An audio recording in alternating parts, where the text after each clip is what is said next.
One of my fun daydreams is what I would do with a time machine. It's fun to imagine traveling back to 1969 and buying a huge underground tank of gas at 35 cents a gallon. And wouldn't it be awesome if you could use a time machine and undo some of your worst decisions? Some of you would turn back the clock to the moment he said, "Will you marry me?" Because now you know what the answer should have been. Should have been, "Not now, not ever, get out of my life, loser."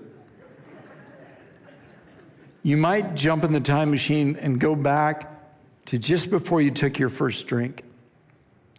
If you could just undo that decision.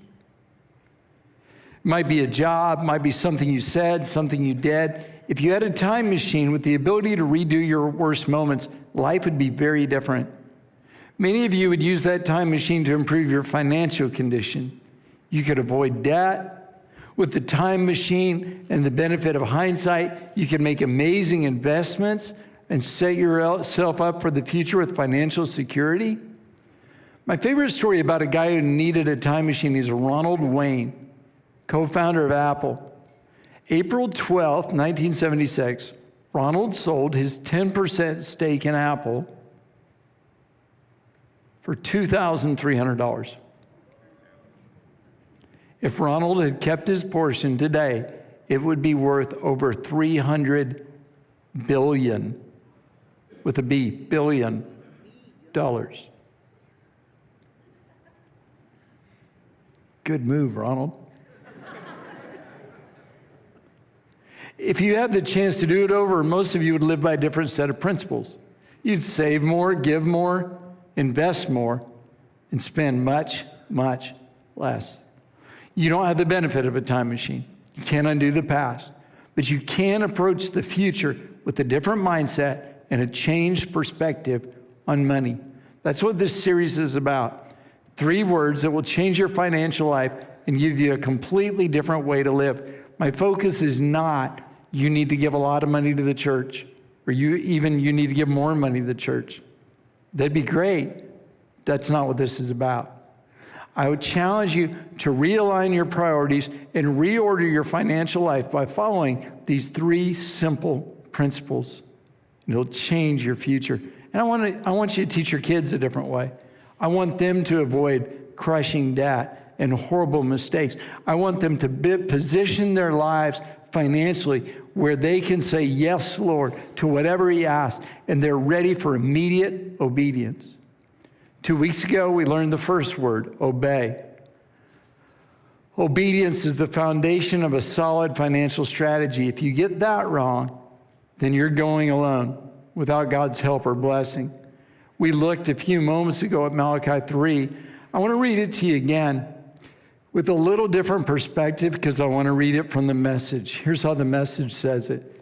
"You have a long history of ignoring my commands. You haven't done a thing I've told you. Return to me so I can return to you," says God of the angel armies. And you ask, how do we return? Begin by being honest. Do honest people rob God? You rob me day after day. And you ask, how do we rob you? The tithe and the offering, that's how. And now you're under a curse, the whole lot of you, because you're robbing me. Bring your full tithe into the temple treasury, so there will be ample provisions in my temple. Test me in this. See if I don't open up heaven and pour out blessings beyond your wildest dreams. If you want to live according to God's system, following His plan, the starting place is to tithe. Give God the first 10%. Obey. Then last week we looked at the second word, pay. Only spend what you make. In fact, spend less than you make. Avoid high interest, future crippling credit card debt. Don't spend tomorrow's money paying for yesterday's poor decisions. Proverbs 22 says, "The rich rule over the poor, and the borrower is servant to the lender." Cindy and I will celebrate our 35th wedding anniversary, June 13th this year. Isn't that a great picture? The hair. I was 15 when we got married. 35 years is a long time. I've been saving money for her gift. Now, I have absolutely no idea what it's going to be, but I've been saving money for it. I hope she's been saving money for my gift. I mean, she's had 35 years to save. I expect something amazing. I don't know what I'm going to get her, and I'm not asking for your advice because your ideas never work. But I promise you this, when I give her that giant stuffed Tyrannosaurus Rex, it'll be hers. She will own it, not MasterCard or Visa or American Express. And I'll pay for it once, not 3 or 4 times with interest. These principles are all important. The order is also important. You have to start with obey, or your strategy won't have God's blessing. Pay comes next. No financial strategy works if you continue to accumulate debt. Now, the third word, the final word, you're not going to like. This also might be a challenge for your children. They understand obey, putting God first. They understand pay because they take math in school. The numbers make sense. This third word and concept isn't popular, but this is the huge key to you being financially free. The third word is delay. The dictionary definition of delay is to put off to a later time, to defer, to postpone. No one likes to delay. But if you apply this principle, it will radically alter your financial future, I promise. I challenge you to delay 3 things. Number 1, delay the purchase. Instead of taking out your Visa card, charging that purchase, delay it until you have enough money to pay cash for it. You've lived without it this long, live without it a little longer until you have the money. And often you'll find when you wait to save the cash, when the time comes, you won't want that thing anyway. One announcer on ESPN radio gave his grid, his 3 questions he asked before a major purchase. He asked, do I love it? Do I need it? Is it a good deal? And he'll only buy it if the answer is yes to 2 of the 3. Well, that's a good grid, but he missed one. Here's what the grid should be. Do I love it? Do I need it? Is it a good deal? Can I pay cash for it? And if the answer to those questions are yes, then go ahead. If you can't, delay. Many of you are still paying for things you no longer need that you bought to impress people you no longer like. Delay. Wait. When Tyler and Parker were younger, we wanted a bigger TV to play video games. We didn't immediately go buy it. Instead, we saved money. We delayed. Waiting can be boring, but we studied. We made it fun. We went to stores. We looked at dozens of TVs. We read research. We saved our money for over a year. Now, it's true. We didn't have the big TV the day we wanted it. But when we bought the TV, we took $100 bills to Best Buy.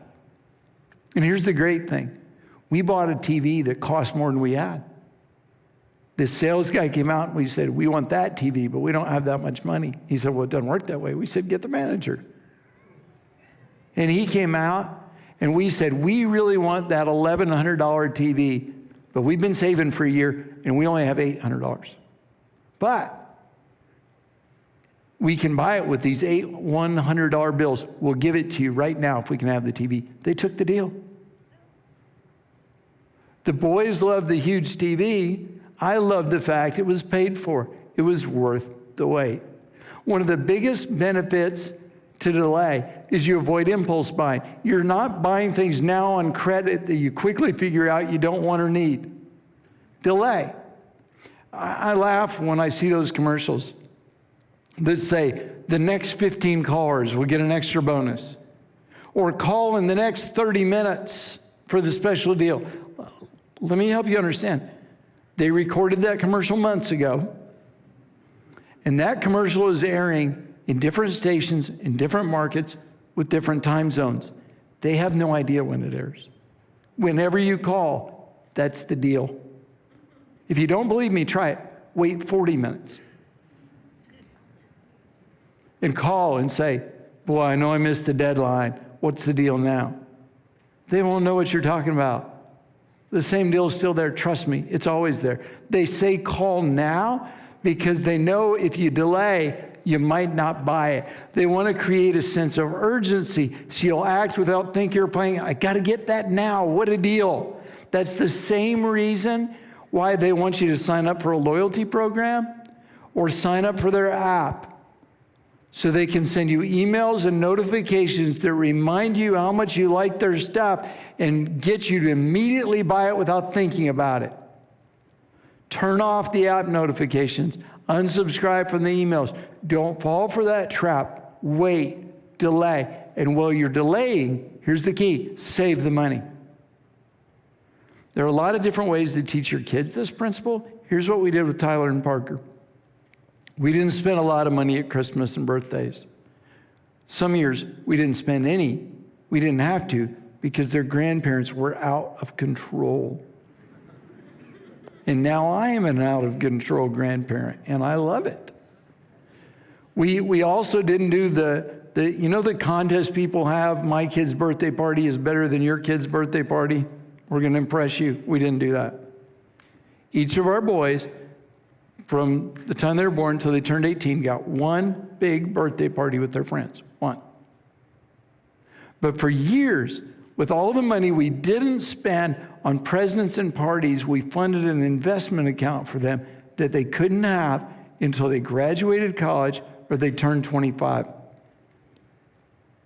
And along the way, if they put money in the investment account, we matched it. So if you gave Tyler $50 for his birthday, most of the time he put that in the account. I matched it.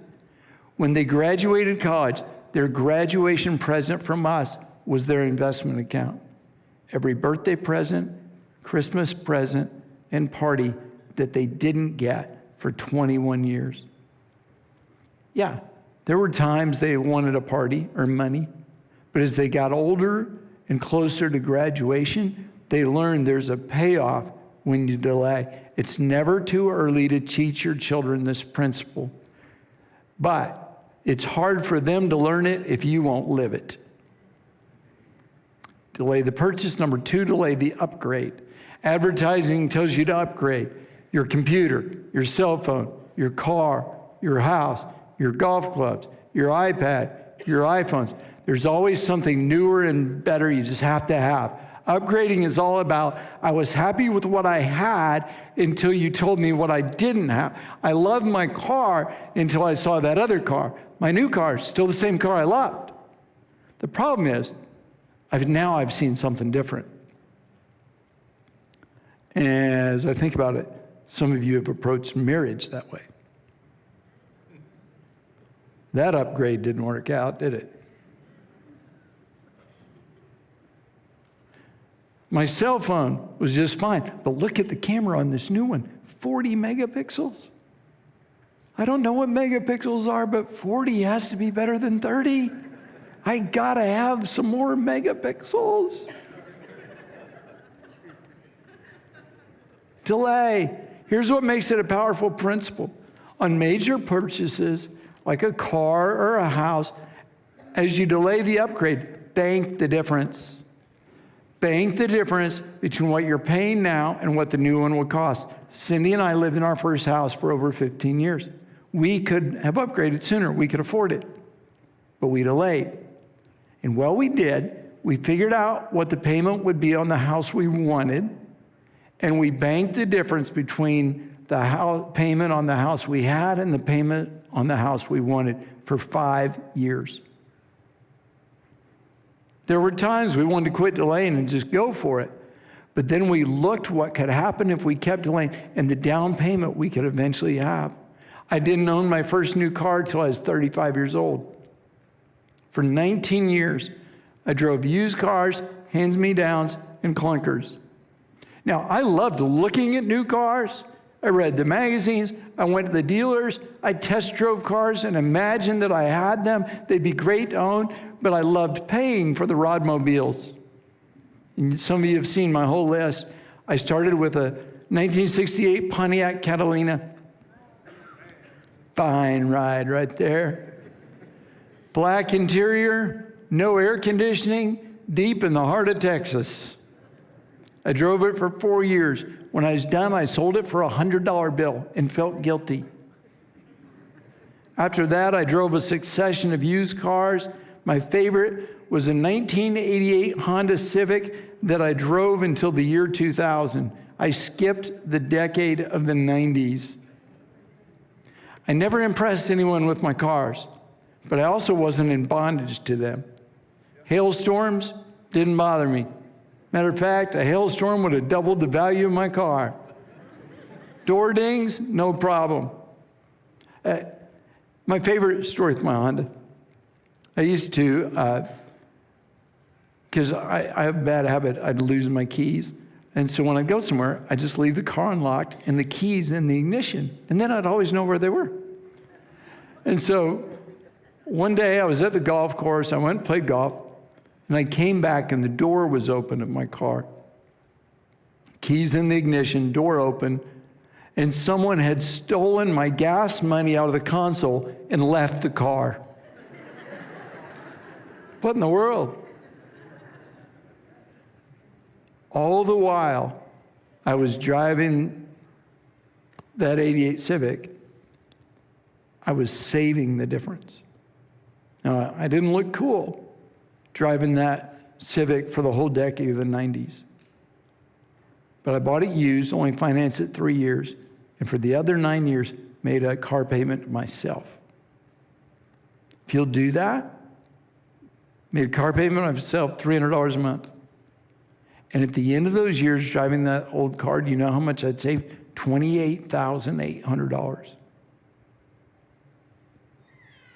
without the interest. I was able to pay cash for Tyler's first car with the money I saved by not upgrading mine. Every once in a while, somebody say, well, I don't think a pastor should drive a nice new truck. Where were you when I was driving that Civic for 12 years? When I was saving money instead of making payments. Or they'll say, well, I don't think you should have a nice big house. Yeah, you weren't there for the 15 years in the other one. See, you're mistaken if you look at what I have and you don't consider how I delayed. The key to delay is to bank the difference as you delay. It's not just waiting to be waiting. It's strategic to make your financial future secure. By now, you're starting to figure it out. Well, I was living in the old house, driving the old car, and talking on the old phone. I was saving the difference and building my future. If you exercise discipline and do that, then by the time you're my age, you can buy what you want. Now, this third thing is the biggest key of all. If you tune me out, tune back in. Because if you do this, one day you'll have more money than you thought was possible. Students, listen to me. Because if you'll do this one, by the time you're my age, you'll have more than $1 million. Listen to me. Delay the purchase, delay the upgrade, but here's the secret sauce. Delay the raise. Starting with your next raise, delay every raise. When you get a raise, delay it for 1 year, take the money. But instead of changing your budget, your lifestyle, save the raise and then do that every year. The principle works regardless of the numbers. Let me show you how it works. I'll show you based on a young couple that I worked with. I'll use their numbers, okay? So let's say you've got an entry-level position. You're making a little more than minimum wage, not a lot more. You're making $30,000 a year, okay? And in our current economy, that's enough to buy groceries, okay? It's tight, but you can still buy milk and bread next time it snows, okay? The next year, you get a raise to $35,000. Don't take it. Bank it. Pay the tithe on the difference, $5,000 raise. It's $500 more in tithe. Save, invest the other $4,500. Okay? At the end of the year, you got $4,500 in the bank, and you're just living one more year on the $30,000 salary. The next year, you get a $3,000 raise from $35,000 to $38,000. $3,000 raise. Pay the tithe on the difference, $300. Invest or save the rest, $2,700. And give yourself last year's raise. Now you're going to live on 35, even though you're making 38. At the end of 2 years, you've saved $7,200. The next year, you get a big promotion, $50,000. Big money. What most people do then is they go out and buy a Corvette. Not you, because you have a plan. That's a $12,000 raise. You're going to pay tithe on the difference, $1,200. You're going to bank the rest. And that year, you're going to save and invest $10,800. And you're going to give yourself the raise to $38,000. You're just living 1 year behind your raises. After 3 years, how much money do you have in the bank? $18,500, almost 20 grand. Delay your raise by 1 year. For the rest of your life, always live off last year's salary. Delay the raise. Those numbers might seem big to you. It also works in smaller amounts. If you're making $20,000, less than minimum wage, you get a raise to $22,000, pay the tithe, bank the raise. At the end of the year, you'll have $1,800 in the bank. What's really great is you're only really delaying for 1 year. After that, every year you get a raise, you're taking last year's raise. You're just living 1 year behind your raises. If you get reviewed every 6 months, same thing. Always live financially 1 raise behind. You say, Rod, that is unrealistic. Who would do that? Who would really do that? I've been doing that for 38 years.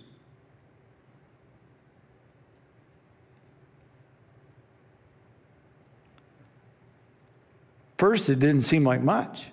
First raise was 50 cents an hour, $20 a week, $1,000 that year. The tithe was $100. I banked $900, invested it. I can tell you after 38 years of doing it, it's incredibly freeing. This isn't a theory. This is how I live. I'm always 1 year behind with my income, but a lifetime ahead with my savings. Instead of taking your raise, delay it for a year. This is a biblical principle. Proverbs says, he who gathers money little by little makes it grow. My last raise was 5 years ago. No, it was a good raise. And now at this stage of our life, we're able to approach it different. Instead of saving the raise, for 5 years, we've given that entire raise back. And we're able to give a bigger percentage of our income. It's fun. Now, before we go, I got to show you what really makes it amazing. Okay, if you delay the raise and you invest the money, I want to show you how it works. In the stock market over the last 40 years, if you put it in and leave it in, and you're fairly safe and wise, you can get an annual return of about 6%. That's kind of conservative. Some years it's up, like last year, you got 25%, but 2 years ago, not so good. So the average is 6%. Let's say by the age 22, using my theory, you're able to save, at age 22, with my theory, you're able to save $10,000. Okay? That's realistic using my theory. 6%. At 6%, that amount doubles every 12 years. You invest that. When you're 34, that amount is $20,000. When you're 46, that amount is $40,000. Now watch what happens. When you're 58, that amount is $80,000. And when you hit retirement age of 70, that amount is $160,000. That's if you never put another dime in. If all you had saved was that $10,000 and you did that, you'd have $160,000. But that's not what you're doing. Every year you're saving your raise. And so all that keeps multiplying and growing. It works. If you're really disciplined, 36 years from now, your money is worth 8 times what you invested. That's where Cindy and I are now. We've been doing this 38 years. The original saved raise is now worth more than 8 times what it was when we started. See, if you'll do the basic math, you'll realize this is the key to financial security, and this is the key to being able to do much more for the kingdom, and this is generational. We're not just doing this.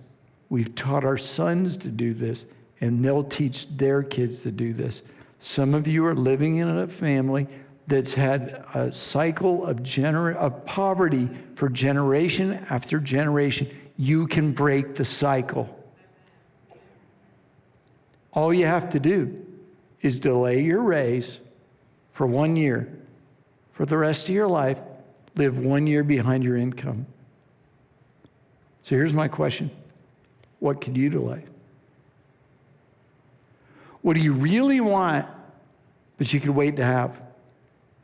Delay the raise, delay the purchase, delay the upgrade, wait, sacrifice, and get it later. To which you say, I don't want to wait. I want it now. The Bible talks about you.